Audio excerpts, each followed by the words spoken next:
Ada hari-hari raya yang lain. Hari raya hari lahirnya Nabi Muhammad, hari raya Isra Mi'raj, kan gitu ya. Walaupun yang diperintahkan sholat sunnah secara khusus, sholat sunnah hari raya itu hanya hari raya Idul Fitri dan hari raya Idul Adha. Tapi dalam Islam ada banyak hari-hari raya yang artinya adalah ada banyak hari-hari di mana kita dianjurkan untuk berbahagia, untuk bersukacita di hari-hari tersebut. Akan tetapi sejatinya hari raya adalah hari di mana saat datang kematianmu, kamu keluar dari atas muka bumi ini dalam keadaan menang, dalam keadaan juara, dalam keadaan berbekal iman Islam, dalam keadaan berbekal cinta, dalam keadaan membawa keridhaan Allah Subhanahu wa taala, dalam keadaan husnul khatimah. Itu hari raya yang sebenarnya. Dan saya berharap semoga semua yang hadir di tempat ini mendapatkan hari raya tersebut. Jangan ada sesiapapun di antaramu. Saya meminta kepada Allah dengan sepenuh ketulusan.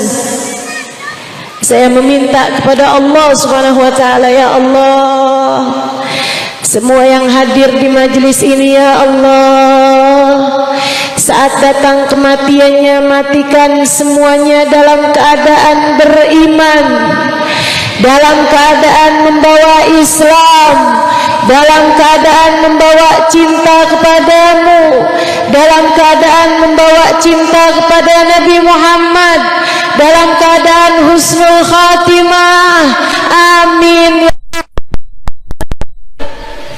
ya Allah biha, ya Allah biha, ya Allah bihusnil khatimah.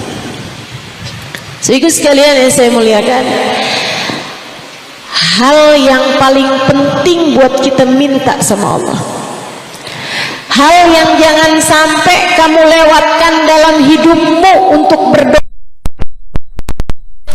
hal paling serius untuk kamu minta kepada Allah Subhanahu wa taala. Teman-teman saya sekalian, saya ingat dulu saya tinggal hampir 5 tahun di kota Tarim, Hadramaut, Yaman.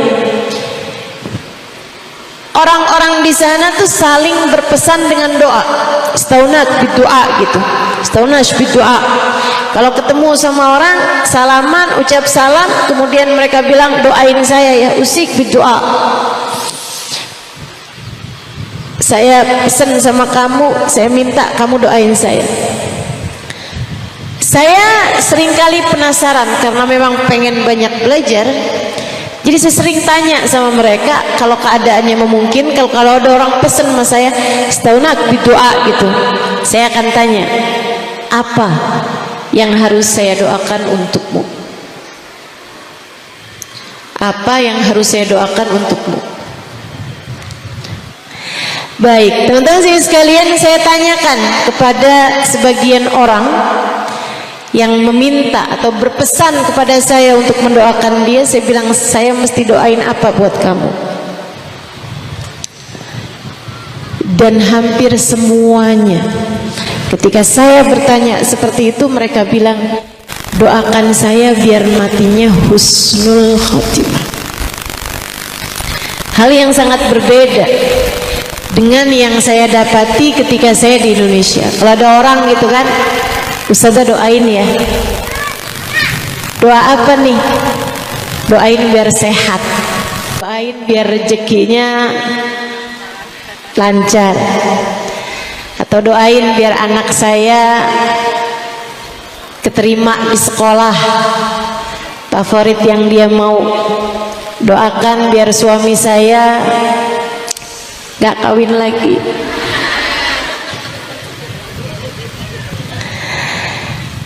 Ternyata umat Islam di negeri ini belum terlalu paham tentang apa yang prioritas untuk mereka berdoa.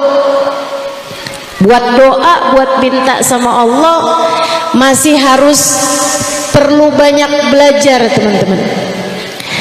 Sebab apabila kamu hidup dikasih sehat, sebab apabila kamu hidup lancar rezekinya, jadi orang kaya, apapun yang kamu mau tersedia. Sebab jika kamu hidup punya anak-anak yang sekolahnya berhasil, sampai dengan mereka mendapatkan pekerjaan yang mapan. Sebab apabila kamu hidup di atas muka bumi, punya suami yang sayang, tak berpaling hati darimu, tidak buka cabang di mana-mana. Akan tetapi di saat kamu mati dengan tidak membawa iman dan Islam. Tak ada arti dari semua yang kamu miliki di atas muka bumi ini. Kalau sampai saat ajal datang menjemputmu dan iman telah keluar dari dalam hatimu, sangat berkemungkinan apapun yang kamu punya menjadi sia-sia belaka. Sangat menjadi penyesalan dalam hidupmu. Tak ada artinya, teman-teman sekalian. Tak ada artinya.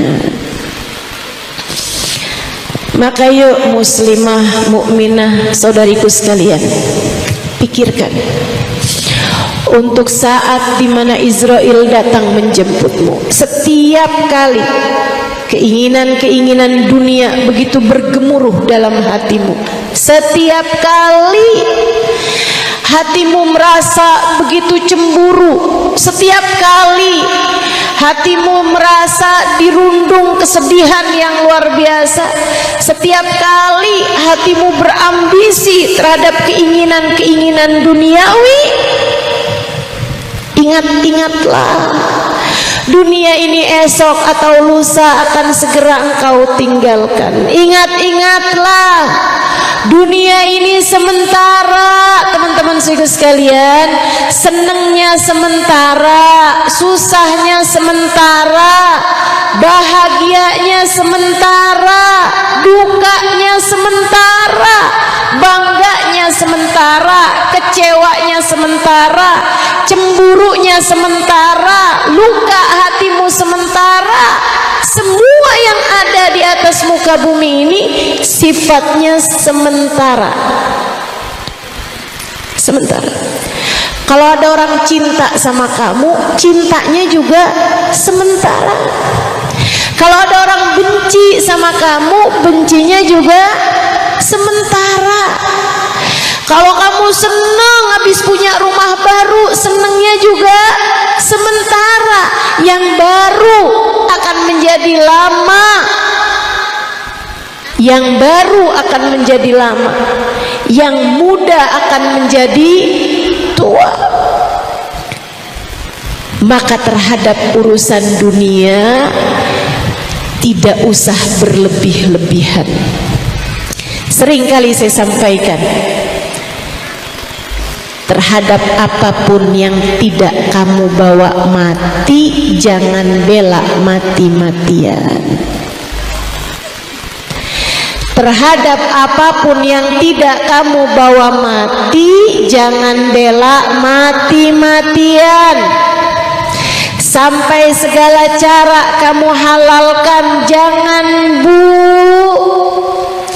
Sampai segala cara kamu halalkan demi untuk membuat hati suamimu kembali kepadamu. Jangan dek.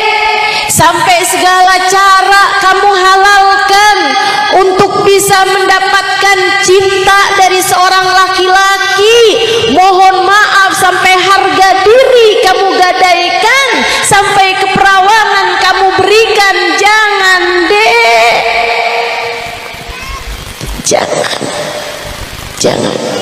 Jangan pernah bela mati-matian sesuatu yang akan jadi penyesalanmu ketika kamu masuk ke dalam alam kuburmu.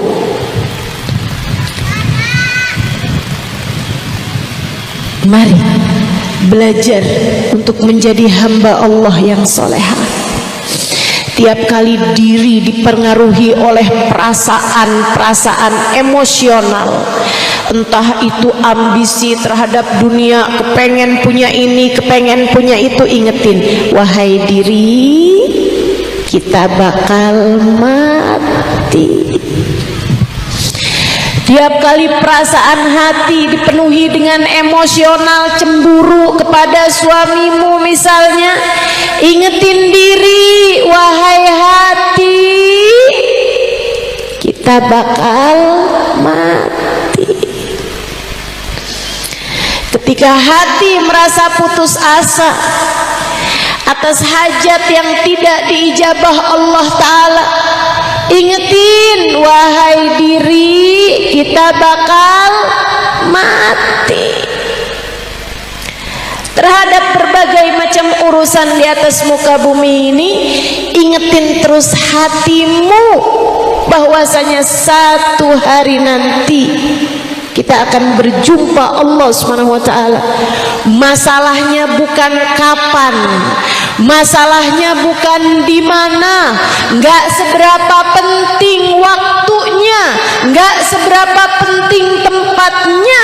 Masalahnya adalah saat kamu mati, adakah Allah ridha padamu sehingga dibukakannya pintu-pintu rahmat, pintu-pintu kasih sayang untukmu, ataukah sebaliknya Allah murka padamu sehingga ditutupnya pintu rahmatnya darimu sehingga Allah pun tak berkenan untuk menerimamu. Saudariku sekalian, jika sampai saat mati Allah tak berkenan menerima kita, kemana kita akan pergi? Jika saat rohmu keluar dari atas muka bumi ini, kamu terusir dari pintu kasih sayang Allah, kamu terusir dari rahmatnya Allah, di pintu siapakah kamu akan mengetuknya? Di pintu siapa kamu akan datang? Bukankah kematian tak lain tak bukan hanya berpulang kepada Allah Subhanahu wa ta'ala yang darinya kamu berasal? Bukankah kematian adalah makna dari inna lillahi wa inna ilaihi raji'un? Kita semua milik Allah dan kita hanya akan kembali kepada Allah. Kita hanya kembali kepada Allah.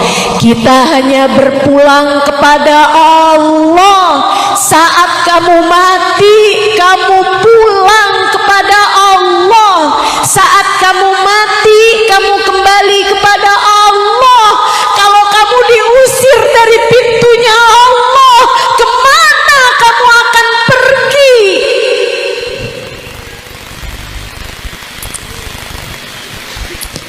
Jika kita diusir dari pintunya, kemana kita akan pergi?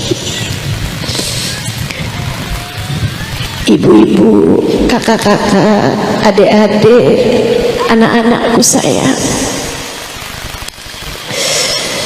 mari sedari sekarang kita memantaskan diri agar di saat kita pulang Allah berkenan menerima kita dengan penuh keridhaan.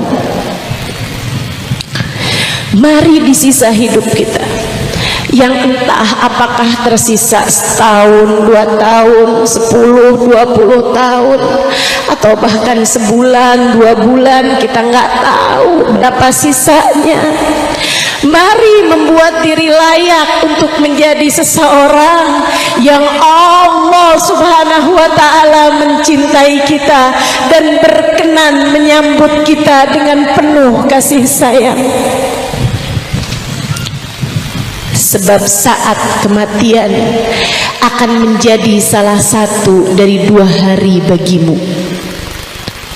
Adakah ia menjadi hari raya, ataukah ia jadi hari paling menderita bagimu? Adakah ia menjadi saat pesta ataukah ia menjadi saat duka?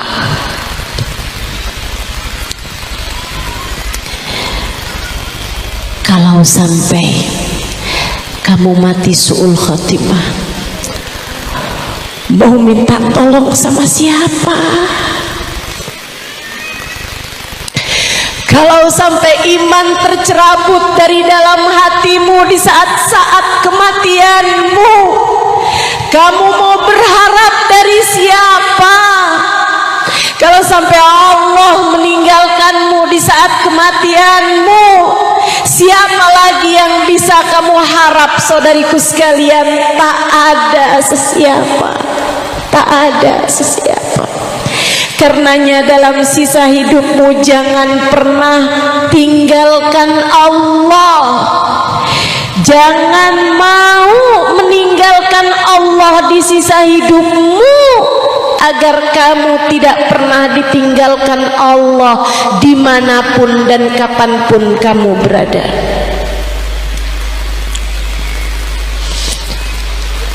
Saat kematian, saudaraku sekalian saya muliakan, ada banyak hamba-hamba Allah Subhanahu wa taala yang saat kematiannya adalah saat pesta baginya. Sebaliknya ada banyak orang-orang yang saat kematiannya adalah saat paling mengerikan dalam kehidupannya. Saudaraku sekalian yang saya muliakan, orang-orang yang matinya su'ul khatimah, guru saya Sayyidil Habib Umar bin Hafid pernah bercerita,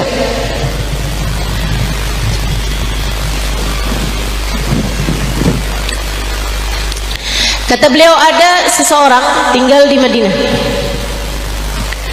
dari sejak lahir sampai mati di Madinah. Hari-harinya di Masjid Nabawi sampai dengan dia tua, tinggalnya di Madinah. Kalau dia lagi ada di dalam kota, nggak keluar kota. Tiap waktu sholat, dia sholat di Masjid Nabawi, subuh, duhur, asar, maghrib, isya, subuh, duhur, asar, maghrib, isya, nggak telat. Dia senang ada di Masjid Nabawi, dia senang sholat berjamaah. Meninggal dunia di Masjid Nabawi, maksudnya meninggal dunia di kota Madinah, disolati di Masjid Nabawi, kemudian dikuburkan di Baqi'. Saudaraku sekalian, dikuburkan di Baqi'. Akan tetapi setiap kali jenazahnya dihadapkan ke arah kiblat, jenazahnya ngebalik, nggak mau ngadep arah kiblat. Dihadepin lagi ke arah kiblat, ngebalik lagi. Pelan-pelan dihadepin lagi ke arah kiblat, ngebalik lagi. Ganjel, diganjal pakai batu, ngebalik sama batu-batunya. Ganjel pakai kayu, ngebalik sama kayu-kayu. Diganjel pakai besi, balik mau besi-besinya. Ditanyakan kepada syekh pada zaman tersebut, dihadirkan, ya syekh, ini begini keadaannya, gimana nih syekh? Kata syekhnya, ma'arada rabbuka illa bi'adha fakhallu. Allah emang maunya kayak begitu, udah biarin aja. Kita nggak bisa bikin apa-apa terhadap maunya Allah Subhanahu wa taala. Ini artinya apa ya syekh? Syekh tersebut menjawab, innahu laisa min ahlil kiblah. Artinya orang ini bukan termasuk dari ahli kiblat. Artinya orang ini bukan termasuk umat Nabi Muhammad. Artinya orang ini mati bukan termasuk di antara umat Islam. Disolatkan di Masjid Nabawi, dikuburkan di Baqi'. Kenapa syekh sebabnya? Syekhnya bilang, kalau itu saya nggak tahu, silahkan tanyakan kepada keluarganya. Yang biasanya kenal sama orang kan yang paling dekat sama dia kan, maka ditanyakanlah kepada istrinya dan anak-anaknya, Istrinya bilang, suami saya soleh, suami saya sholat nggak tinggal, sedekah nggak kurang, haji umroh, suami saya nggak kurang-kurang ngasih nafkah sama anak-anak, suami saya nggak kurang-kurang ngasih nafkah kepada istri, penuh tanggung jawab. Suami saya nggak pernah ngerebut harta orang lain. Suami saya nggak berani terhadap yang haram-haram. Akan tetapi memang meskipun setiap hari sholat di Masjid Nabawi, tak pernah sekalipun dia datang berziarah ke makam Nabi Muhammad. Hatinya kosong dari rasa cinta kepada Nabi Muhammad.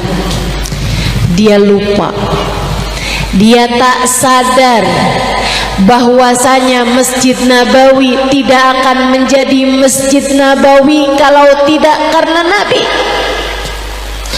Dia lupa bahwa Masjid Nabawi tak akan berlipat ganda fadilah solatnya kalau saja tidak karena baginda Nabi besar Muhammad. Hati yang kosong dari cinta kepada Nabi, Allah tak berkenan menerima semua ibadahnya, hanya akan ditolak di sisi Allah Subhanahu wa ta'ala.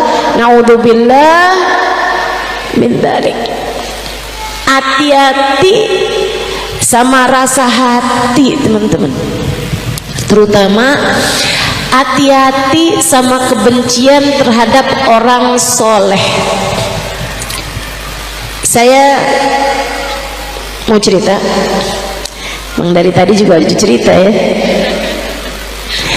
Di kampung kami di Indramayu ada makamnya Habib Muhammad bin Abdurrahman As-Segaf, kakek saya. Sebenarnya tepatnya kakeknya kakek saya. Ya, saya generasi kelima dari beliau. Habib Muhammad bin Abdurrahman As-Segaf, seorang ulama, seorang soleh, seorang wali min auliyaillah. Dikuburkan tidak jauh dari rumah kami, rumah orang tua saya.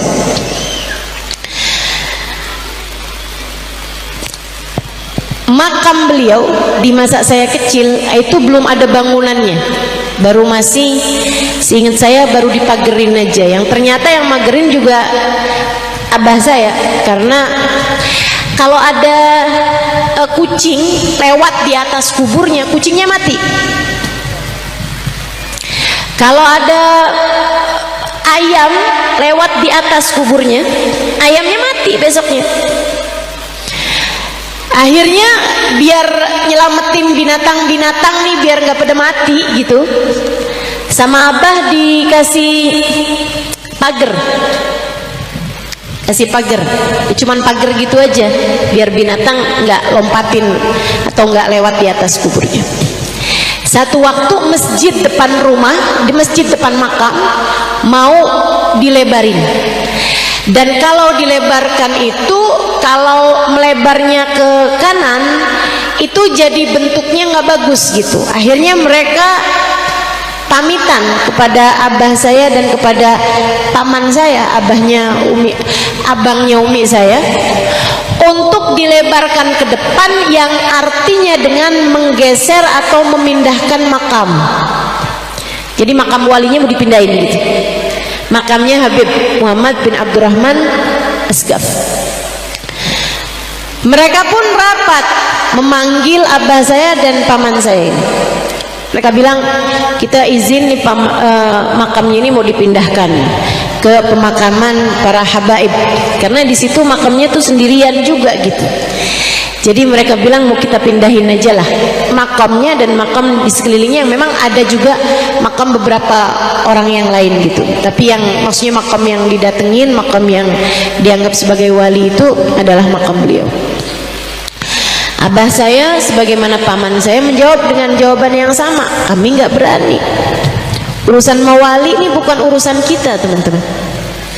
Wali ini kata Allah SWT, wala tahsabanna alladziina qutilu fi sabilillahi amwata bal ahya'un 'inda rabbihim yurzaqun. Janganlah kalian sangka orang yang mati di jalan Allah, nah ini baru mati syahid aja udah mulia dan gak mati di jalan Allah ini. Janganlah kalian sangka orang yang matinya di jalan Allah, para ulama, para syuhada itu mati, mereka hidup di sisi Allah dan diberi rizki.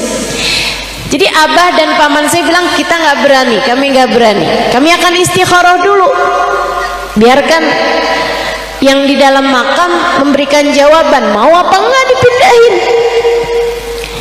Ibu-ibu kalau nempatin satu rumah, kita rumahnya mau udah betah di situ, mau dipindahin kan nggak seenak-enak itu juga, ibu. Ini apalagi waliullah, kasih Allah gitu. Ada satu orang dari pengurus di masjid tersebut gitu, dengan bahasa merendahkan, dengan bahasa meremehkan, dia bilang kayak begini, Allah udah mati ini cungkil aja beres, udah mati ini cungkil aja beres gitu, dengan isyarat tangannya tuh kayak yang meremehkan sekali. Ya, kemudian meeting pun atau rapat pun selesai, gitu kan ya, dengan tetap pemikiran bahwa kita nggak berani untuk melakukannya, kami akan beristikharah minta jawabannya. Dapat beberapa hari kemudian, teman-teman, warga sekitar dihebohkan dengan keadaan si orang yang tadi ngomong kayak begitu ditemukan gantung diri di kamarnya, mati bunuh diri. Kita nggak tahu, serem. Jangan berani-berani deh sama para walinya Allah Subhanahu wa taala. Dulu di zaman Imam Malik, saudaraku sekalian yang saya muliakan, ada seseorang ayah, hatinya nih nggak punya pengagungan terhadap agama, walaupun dia hidup dengan kelihatannya biasa-biasa aja gitu, tapi hatinya tuh nggak punya penghormatan terhadap agama, nggak punya penghormatan terhadap ulama dan lain sebagainya. Anaknya pulang dari madrasah. Ini ada banyak nih, hati-hati nih. Kita nih kadang-kadang kalau anak sekolah SD, sekolah SMP, sekolah umum, kita muliain gitu kan. Seragamnya mesti bagus, sepatunya juga kita beliin gitu kan. Tapi giliran anak sekolah madrasah, sendalnya sendal jepit, nggak jelas warna seragamnya. Kalau urusan bayar SPP sekolah umum, waduh luar biasa cepetnya, baru tanggal berapa udah kebayar. Tapi giliran urusan madrasah, SPP-nya nunggak 3 bulan. Nggak apa-apa lah, nggak dibayar, biarin ini ustadz mah mesti ikhlas. Ada tuh yang model begitu. Hati-hati, hati-hati. Masalahnya ada pada kamu menghormati ilmu agama seperti apa gitu. Jangan sampai nih kayak si bapak ini, anaknya pulang madrasah dengan bangga. Anaknya bilang, abah, bah, atau bapak, tadi pak di sekolahan pak, saya dong pak diajarin sama guru untuk bersiwak, pakai kayu siwak gosok gigi pak. Katanya kalau kita pakai siwak itu pak sebelum sholat, sholatnya berlipat ganda pahalanya. Nih pak, kayunya dibagi-bagiin, kayu siwak pak. Bapaknya bilang, coba lihat sini nak, lihat sini nak. Kasihin sama bapaknya, sama bapaknya digini nih. Apaan ini mana? Ini nih pantasnya buat lempar anjing. Kayu beginian, ini kalau bapak dikasih nih, ini buat lempar anjing nih. Saudaraku sekalian, istrinya sedang hamil. Istrinya kemudian melahirkan pada suatu malam di rumah mereka. Anaknya lahir, mukanya kayak anjing. Dia sedih, dia kecewa, dia murka, dia muntah melihat anaknya lahir seperti itu. kemudian dia pun ngambil pedang, dia bunuh anaknya. Dia luar biasa sakit hatinya, keselnya, marahnya. Habisnya dia bunuh anaknya, dia pun kemudian bunuh dirinya.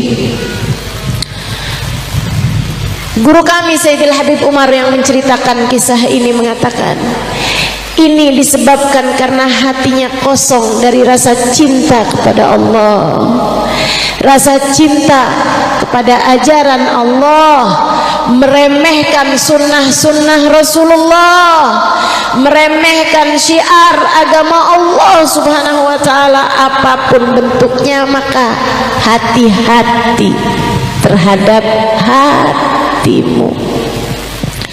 Jangan berani ngomong gak enak tentang para habaib. Jangan berani ngomong gak enak tentang para ustadz, para ustadzah. Jangan berani ngomong gak enak tentang orang-orang yang ikut serta membawa syiar agama ini kemana-mana. Jangan berani-berani ngomong gak enak tentang para ulama, tentang para orang-orang yang hafal Al-Quran. Bahkan jangan pernah meremehkan pondok-pondok pesantren yang benar-benar, yang bagus-bagus. Jangan pernah meremehkan para kiai, para ulama, para santri bahkan. Hati-hati. Kalau kamu mau bikin dosa, ibarat kata nih, ibarat kata dosa yang lain aja. Kalau kamu mau benci, ibarat kata nih, kamu mau benci yang lain aja. Jangan berani benci seseorang yang dalam hatinya ada Allah. Jangan berani-berani benci sama orang-orang yang dalam hatinya ada Allah. Jangan berani-berani membenci orang-orang yang hidupnya sibuk sama Allah, yang hidupnya sibuk sama ajaran Allah, yang hidupnya sibuk mempelajari agama Allah. Jangan berani benci sahabat Nabi Muhammad. Kalau kamu hadir di satu majelis, orangnya jelek-jelekin sahabat Nabi Muhammad, buruan keluar dari majelis tersebut. Kalau kamu hadir di satu pengajian, orangnya menjelek-jelekan ibunda Nabi Muhammad, keluar dari majelis itu. Majelisnya orangnya menjelek-jelekan tentang sahabat Nabi Muhammad, bilang berani-berani tentang Sayyidah Aisyah, mengucapkan kata-kata yang tidak baik tentang Sayyidina Abu Bakar, tentang Sayyidina Umar, keluar dari majelis tersebut. Jangan sampai laknat Allah turun kepadamu. Jangan sampai murka Allah turun kepadamu. Mau orangnya jenggotnya sepanjang apapun, mau orangnya di belakang namanya ada pangkat-pangkat keilmuan LC, SAG, apapun itu bentuknya, kalau dia di majelis berbicara ibunda Nabi Muhammad di dalam neraka, keluar buru-buru dari majelis tersebut. Teman-teman, hati-hati, hati-hati, hati-hati.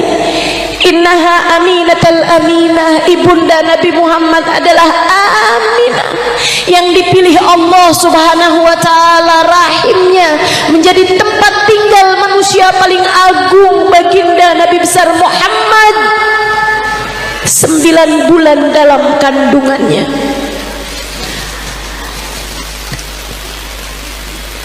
Kalau kamu mengiyakan ibunda Nabi Muhammad tempatnya di neraka, saya khawatir di hari akhirat Allah hendak membuktikannya kepadamu bahwa yang layak masuk neraka bukan ibunda Nabi melainkan dirimu.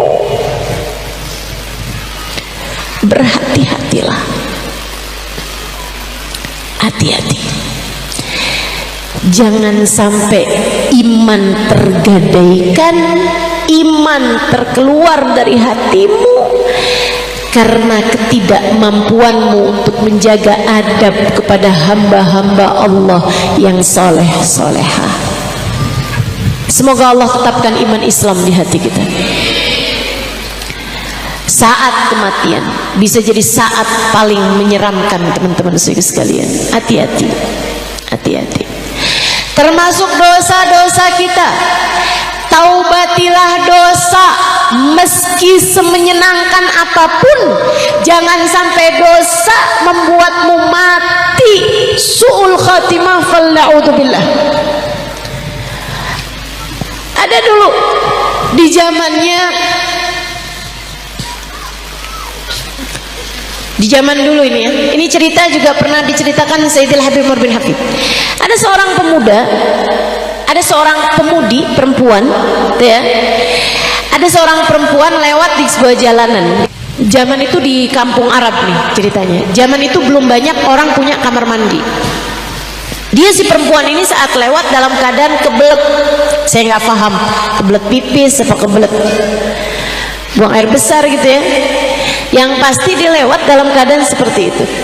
Jadi dia akhirnya bilang gitu, sambil jalan dia bilang ainal hammam gitu. Ada seorang pemuda laki-laki, dia punya kamar mandi dalam rumah. Dia bilang, begitul hammam ta'al indi. Dia bilang, oh, kamu pengen kamar mandi nih, yuk ke rumah saya. Si perempuan ini masuk dalam rumah laki-laki tersebut, dan dia adalah perempuan yang nggak pinter jaga diri, teman-teman. Jadi dia tuh begitu keluar, dia buka di tempat tersebut. Banyakan perempuan memang kalau keluar pakai cadar, pakai baju tertutup gitu ya.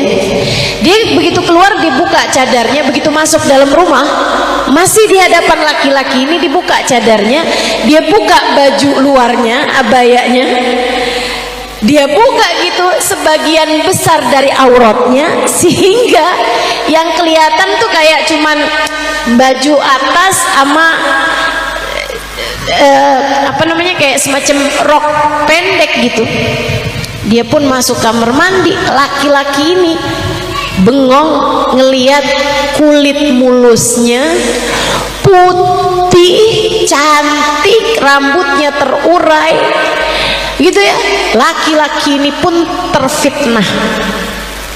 Terfitnah maksudnya datang keinginan buat, datang nafsu lah gitu ya. Nafsu apa namanya itu? Nafsu birahi gitu ya. Apapun lah itu bahasanya. Sehingga begitu si perempuan masuk kamar mandi, dia pun kunci-kunci pintu, kunci-kunci jendela, ditutup-tutupin jendela dan pintu-pintu. Sampai perempuan ini keluar dari kamar mandi, dia bilang, kamu nggak bisa keluar. Dia singkirkan bajunya si perempuan ini. Kamu nggak bisa keluar.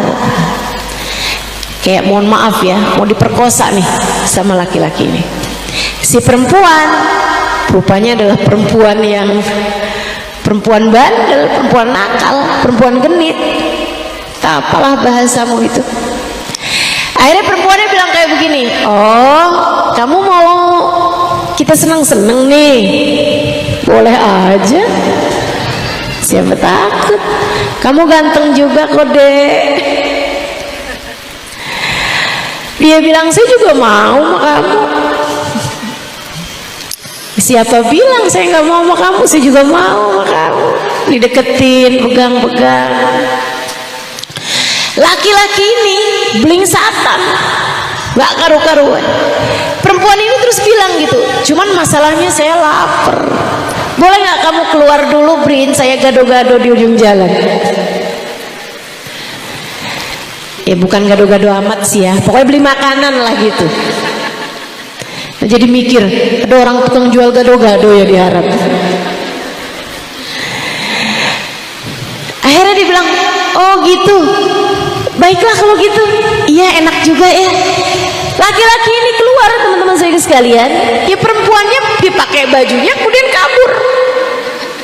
Laki-laki ini begitu masuk rumah, dapeti perempuan itu udah nggak ada, nyeselnya sampai ubun-ubun. Bertahun kemudian laki-laki ini menikah, laki-laki ini punya anak. Bertahun kemudiannya laki laki-laki ini mengawinkan anak-anaknya, punya cucu, sampai di umur 70-an tahun datang ajalnya, teman-teman sekalian. Sholat, puasa, sedekah, benar sama istri, benar sama anak-anaknya, benar selayaknya muslim biasa. Akan tetapi masalahnya dia tidak pernah menyesali dosa yang satu itu. Dia setiap kali ingat kejadian itu, bukannya nyeselin dosanya, astagfirullah kok pengen ya sama perempuan gak halal, bukan. Dia setiap kali ingat kejadian itu, ya ampun kok bego saya ya, kok saya tinggalin tuh perempuan, kok gak saya kerjain tuh, kenapa kok saya maunya ninggalin tuh perempuan gitu. Sehingga sekalian yang saya muliakan, sampai di saat ajal datang menjemputnya, dia pun ditalkin la ilaha illallah. Bukannya ngikutin talkinnya, dia malah bergumam gak jelas. Dulu ada perempuan nyari kamar mandi, la ilaha illallah, saya punya kamar mandi, saya tunjukin kamar mandinya, la ilaha illallah. Gak bisa lisannya berucap kalimat la ilaha illallah sampai sematinya, teman-teman sekalian. Hati-hati sama dosa, kita taubatin. Kita kalau doa minta ampunan sama Allah, ya Allah ampuni dosa saya, yang saya tahu, yang saya nggak tahu. Karena kadang-kadang ada dosa yang kita bahkan nggak tahu, tapi di sisi Allah ia menjadi penyebab Allah murka kepada kita. Jangan sampai ada yang begitu. Ada dosa-dosa yang kita ngerjainnya begitu aja kepada orang tua kita, kepada suami kita, kepada tetangga kita, kepada orang lain. Akan tetapi rupanya nilainya di sisi Allah begitu besar, sehingga menghalangkan iman untuk tetap berada di hati kita saat kematian. Maka kita bilang sama Allah, ya Allah ampuni dosa-dosa saya ya Allah. Ya Rabbi bil Mustafa balligh maqasidana waghfir lana ma madha ya wasi'al karami maula salli wa sallim daiman abadan ala habibika khairil khalqi kullihim. Kita minta kepada Allah, ya Rabbi bil Mustafa, ya Allah dengan keberkahan Nabi Muhammad, manusia paling tercinta di sisimu, balligh maqasidana, kabulkanlah hajat kami, waghfir lana ma madha, ampunilah segenap dosa-dosa kami, apapun yang telah berlalu dari dosa-dosa kami ya Allah, yang kami tahu, yang kami nggak tahu, yang kami sadar, yang kami nggak sadar. Waghfir lana ma madha, ampunilah semuanya yang telah berlalu dari dosa-dosa kami. Ya wasi'al karami, wahai zat yang paling luas kedermawanannya. Kematian bisa jadi saat paling mengerikan bagi kehidupan seseorang, dan bisa jadi saat pesta, saat hari raya, saat paling berbahagia bagi kehidupan orang lain. Kita berharap semoga kita menjadi orang-orang yang seperti ini. Kematiannya menjadi saat paling pesta. Ada dulu seorang perempuan solehah, luar biasa, solehah, tercinta di hati suaminya, tercinta di hati anak-anaknya, tercinta di hati semua orang. Saat dia meninggal dunia, keluarganya nangisin semuanya. Saat sakaratul maut, orang kan sakaratul maut ada masanya itu kan ya, ketahuan kan kalau orang ini lagi sakaratul maut gitu. Nah itu yang katanya Nabi Muhammad, la ilaha illallah laqinu biha mautakum. Kalimat la ilaha illallah talkinkanlah untuk orang yang sedang sakaratul maut di antara kalian. Kita kalau tahu ada orang lagi sakaratul maut, bacakan surat Ar-Ra'd, bacakan surat Yasin, itu mempermudah keluarnya ruh. Dan juga mesti ada orang kalau udah tahu nih udah lagi saat-saat paling terakhir gitu, udah nafasnya udah mulai jarang-jarang, kemudian kakinya udah mulai dingin, itu berarti ruhnya udah nggak ada di kaki tuh Bu tuh. Biasanya kakinya juga lebih apa tuh namanya? Ya lemes ya, kakinya nggak lagi tegang gitu karena udah nggak ada ruhnya lagi tuh, itu kan ruhnya udah jalan tuh, udah keluar sebagiannya. Nah itu saat seperti itu la ilaha illallah kata Nabi Muhammad, laqinu biha mautalkum, talkinkan di telinga orang yang sedang meninggal dunia di antara kalian, sedang sakaratul maut di antara kalian. Dan ini ada seorang perempuan sangat-sangat soleha, tercinta di hati keluarganya. Di saat dia sedang sakaratul maut, keluarganya nangis semuanya, nggak ada yang talkin kalimat la ilaha illallah. Kan orang sakaratul maut kayak sadar, kayak nggak sadar kan gitu ya. Di saat dia lagi sadar, dia liatin keluarganya pada nangis semuanya. Dan beliau sadar bahwa beliau sedang sakaratul maut, jadi beliau bilang, ngapain kalian pada nangis? Kalian tuh mestinya mentalkin saya kayak gini loh, la ilaha illallah. Keluarganya pada nyautin la ilaha illallah, la ilaha illallah, la ilaha illallah, la ilaha illallah, la ilaha illallah. Meninggal dunia. Jadi bukan keluarganya nalkin dia, keren, yang mau meninggal dunia malah justru mentalkin orang yang hidup. Masya Allah. Husnul. Di Seoul beberapa tahun yang silam ada seorang ulama, ketika diceritakan sebutkan namanya, maaf nih lupa namanya, tapi ini ada salah satu cerita yang diceritakan Sayyidul Habib Umar bin Hafid dalam salah satu majelis beliau tentu saja. Beliau ada cerita teman-teman. Jadi di Seoul ada Syekh, ada Habib sedang ngajar pada murid-muridnya. Murid-muridnya buka kitab gitu lagi dapetin pelajaran. Qala Rasulullah sallallahu alaihi wasallam, man mata wa qala la ilaha illallah. Terus diam. Hadisnya berbunyi, siapa yang meninggal dunia, beliau bacain. Ada hadis Nabi Muhammad di kitab itu. Siapa yang meninggal dunia dan dia berkata la ilaha illallah. Dia terus diem, muridnya nungguin gitu. Kan mau terjemahin kitab, mau ngertiin gitu. Kok gurunya diem aja nih. Liatin gurunya nunduk gitu. Lama bener. Akhirnya sesudah beberapa menit maju seseorang di antara mereka, ngelihat ternyata sudah meninggal dunia. Hadisnya berbunyi, man mata wa qala la ilaha illallah dakhalal jannah. Siapa yang meninggal dunia dan dia berkata la ilaha illallah, maka dia akan masuk surga. Jadi masuk surganya pakai praktek. Dibaca hadisnya, masuk surganya pakai praktek. Masya Allah, hamba-hamba tercinta di sisi Allah. Atau seperti kisahnya Habib Abdullah bin Husain bin Tahir, sedikit lagi nih ya. Seperti kisahnya Habib Abdullah bin Husain bin Tahir, sahib Masilah, tinggal di kota Masilah.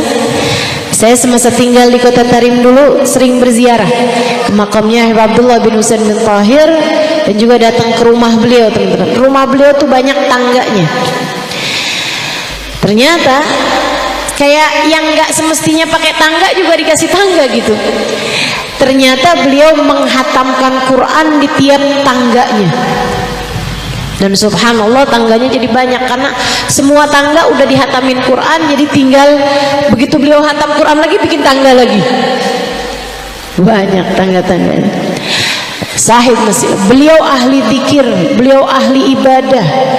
Beliau orang yang masya Allah ibadahnya, teman-teman sekalian. Masya Allah ilmunya. Pandai menjaga waktu. Datang sakaratul maut. Istrinya mentalkin, tahu suaminya sedang sakaratul maut, istrinya talkin, la ilaha illallah. Bukan ngikutin suaminya, ngeliatin aja sambil senyum, nggak merasa puas disenyumin aja gitu, ditalkin lagi, la ilaha illallah. Suaminya ketawain.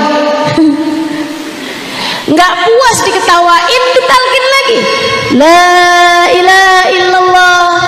Suaminya bisik-bisik bilang sama istri, in aradti bidzalika dzikr fadhkurillah sirra. Kalau kamu mau dzikir pelan-pelan aja, jangan teriak-teriak di telinga saya. Fa in aradti an tulaqqinini faqad ikhtalatat la ilaha illallah bilahmi wa dami. Namun jika tujuanmu mau mentalkin saya, nggak usah repot-repot. Kalimat la ilaha illallah telah menyatu bersama darah dan dagingku. Masya Allah. Tuh hamba-hamba tercinta di sisi Allah. Orang-orang yang keluar dari atas muka bumi ini sebagai juara-juara kehidupan. Mereka pulang dengan berbekal cinta kepada Allah. Mereka pulang dengan berbekal cinta kepada Rasulullah. Mereka pulang dengan berbekal cinta kepada para ulama. Mereka pulang dengan berbekal cinta kepada agama Allah Subhanahu wa ta'ala. Mereka pulang sebagai orang-orang yang telah berhasil meraih rahmat ridha Allah Subhanahu wa ta'ala. Pecinta Nabi Muhammad Bilal bin Rabah, di saat sakaratul mautnya, sang istri berteriak-teriak di sampingnya, wa karbah ala Bilal, wa karbah ala Bilal. Ya Allah, kesiannya Bilal, kesiannya Bilal, Bilal mau meninggal nih, kesiannya Bilal. Bilal melihat istrinya berteriak seperti itu, Bilal menjawab, wa tarabah qadan alqal ahibba Muhammadan wa hizbah. Jangan katakan alangkah susahnya Bilal, alangkah kesiannya Bilal, akan tetapi katakan alangkah bahagianya Bilal. Bilal besok sudah akan bersanding dengan kekasih hati Nabi besar Muhammad sallallahu alaihi wasallam dan para sahabatnya. Bilal besok sudah bersama dengan kekasih hati. Ucapkan selamat wahai Bilal.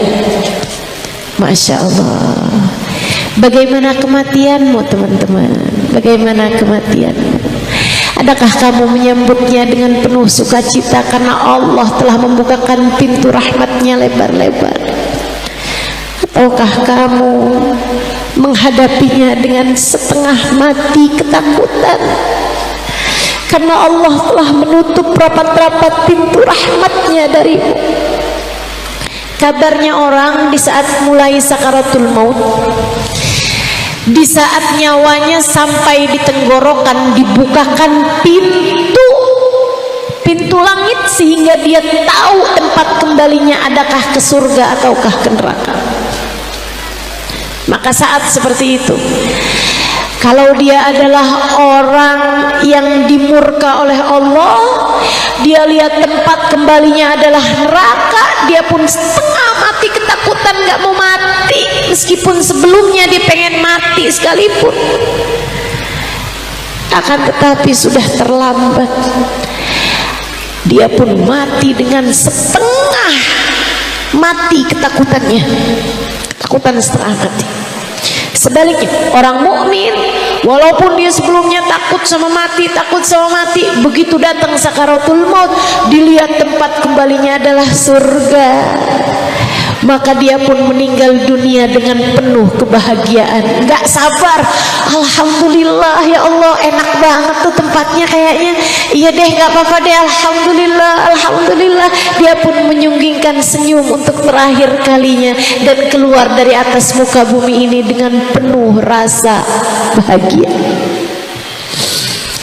Ada banyak hamba-hamba Allah, bahkan nah ini saya berharap sih, walaupun kayaknya jauh benar, tapi kan orang berharap boleh-boleh aja ya. Kita minta, walaupun kayaknya pantas enggak tuh ya, tapi kita minta sama Allah. Ada hamba-hamba Allah teman-teman yang ketika meninggal dunia, kedatangan ruhnya disambut sama para kekasih-kekasih Allah. Ada banyak hamba-hamba Allah yang ketika ruhnya keluar, Nabi Muhammad berkenan menyambut ruhnya. Ada banyak perempuan-perempuan solehah yang ketika ruhnya keluar, Sayyidah Fatimah telah menjemputnya. Ada banyak wanita-wanita solehah yang ketika rohnya keluar, bidadari-bidadari telah menyambutnya. Sayyidah Khadijah telah menyambutnya. Kita minta kepada Allah, meskipun rasanya kayak gak pantas modelan kita kayak begini nih, kematian kita disambut Sayyidah Fatimah, siapa kita? Jadi kita minta aja, ya Allah, ya Allah, ya Allah, apabila datang ajal menjemput kami, ya Allah, hadirkanlah hambamu yang saleh, hadirkanlah hambamu yang salehah, sehingga kami tidak sebegitu ketakutan lagi, ya Allah.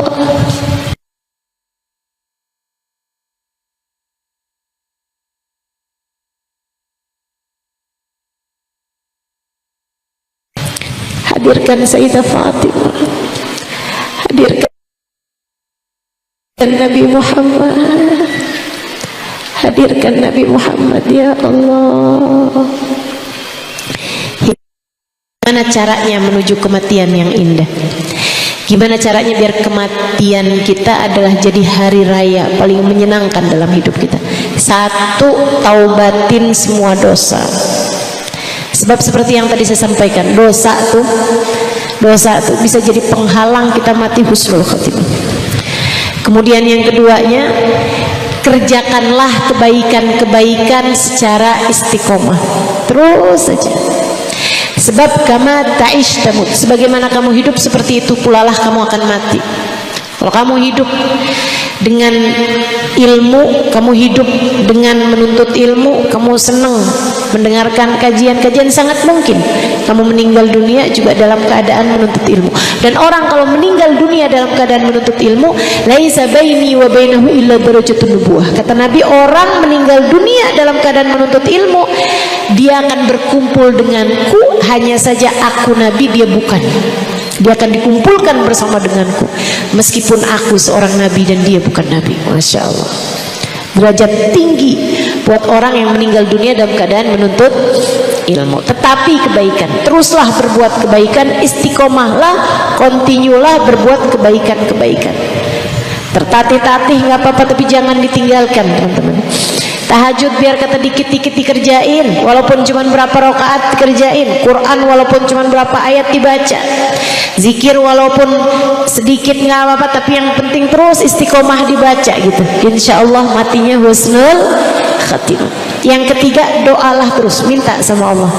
Salah satu doanya, ya mughallibal qulub, tsabbit qulubana ala dinik.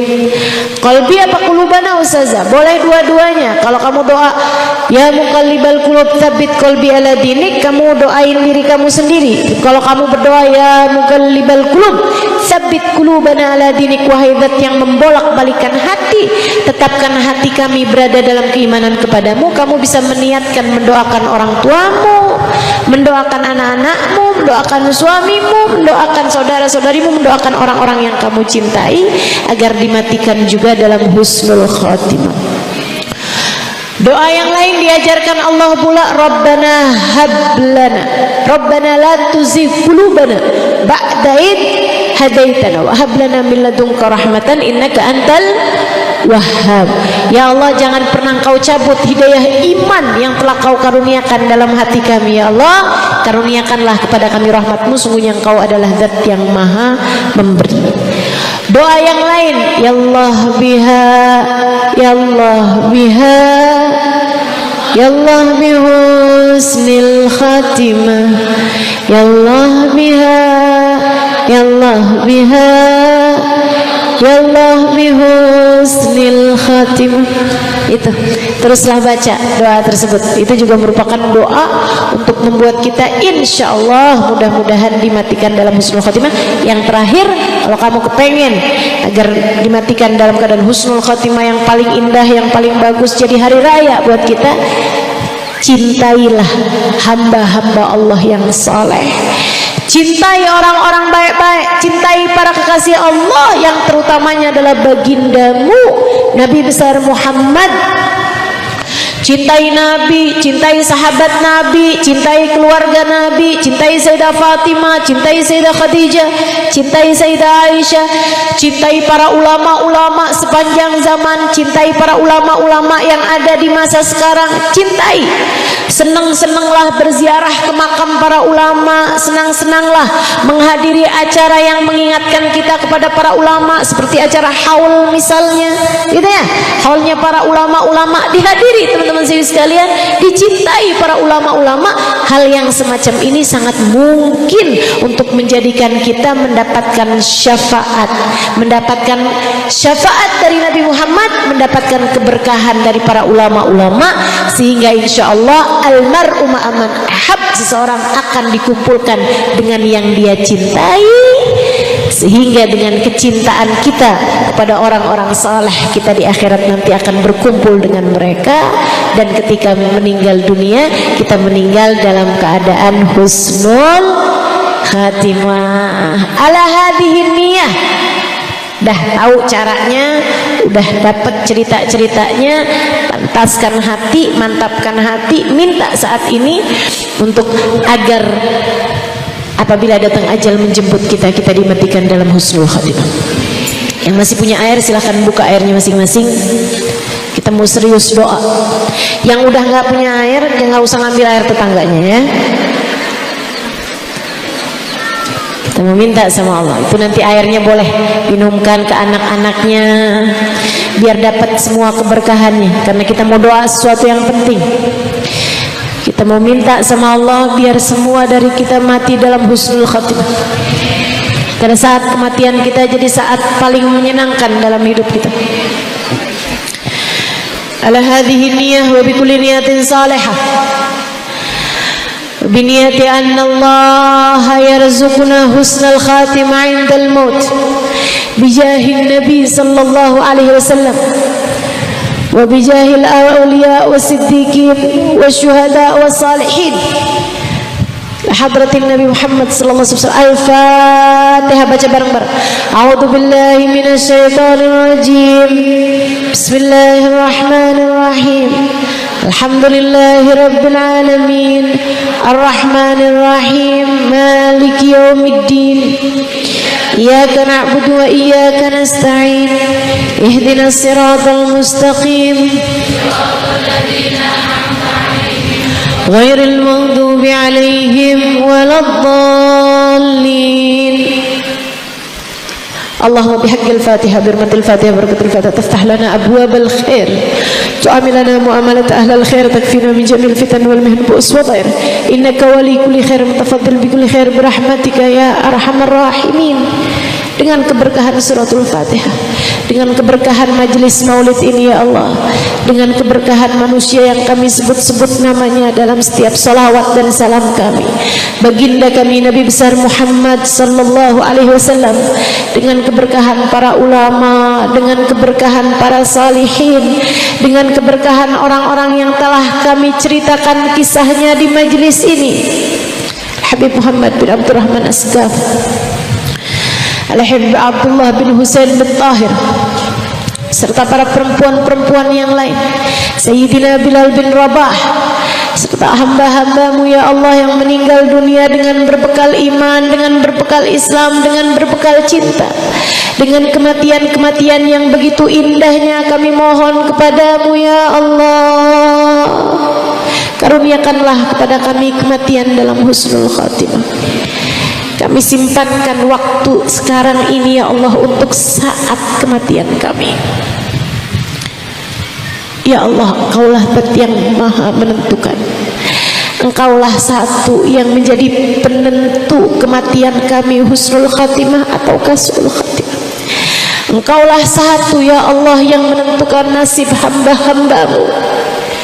Kami mohon kepadamu ya Allah, semua yang hadir di majelis ini ya Allah, yang datang dari dekat, yang datang dari jauh ya Allah, yang datang paling awal, yang datang paling akhir ya Allah, yang tua, yang muda, semua yang hadir di majelis ini ya Allah, semua yang mendengarkan doa ini ya Allah, kami mohonkan kepadamu ya Allah, ya Allah, ya Allah.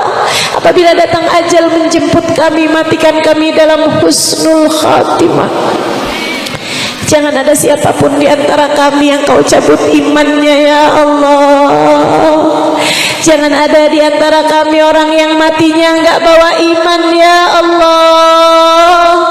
Jangan ada siapapun di antara kami yang Kau tutup pintu rahmat-Mu darinya ya Allah. Jangan ada siapapun di antara kami yang terusir dari pintu keridhaan-Mu ya Allah. Di saat ajal datang menjemputnya ya Allah. Kami semua apabila datang ajal menjemput kami, bukakanlah pintu rahmat-Mu lebar-lebar. Terimalah kami ya Allah. Terimalah kami ya Allah. Terimalah kami ya Allah. Kami pun berdoa yang sama untuk dua orang tua kami.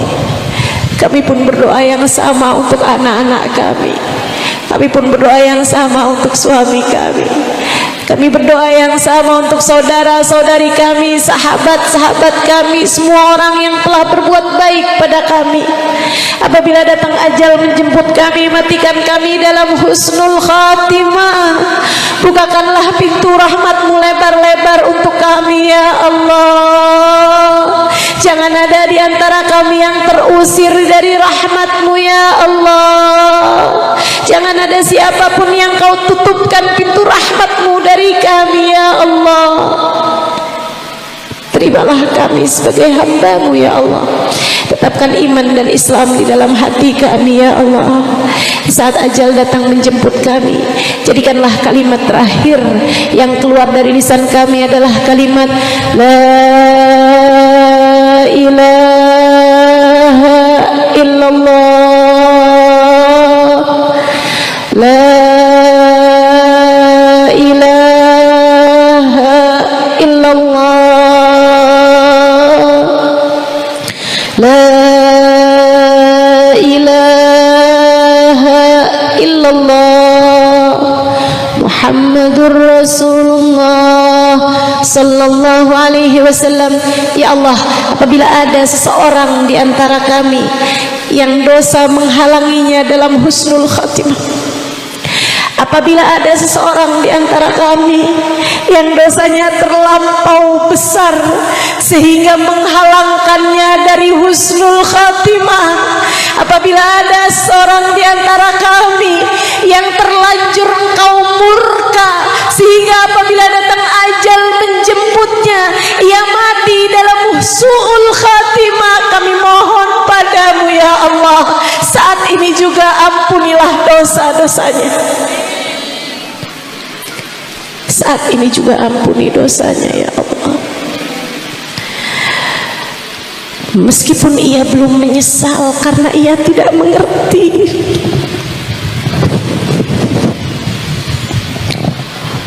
meskipun ia belum menyesal karena ia tidak cukup mengerti, ampunilah dosanya ya Allah. Sebesar apapun dosanya ya Allah, karena bukankah meskipun dosanya besar, Engkau jauh lebih besar untuk mengampuninya? Meskipun dosanya besar, bukankah ampunan-Mu jauh lebih besar? Ampunilah saja dosanya ya Allah. Dan dan saat ini juga tetapkanlah kematiannya dalam husnul khotimah.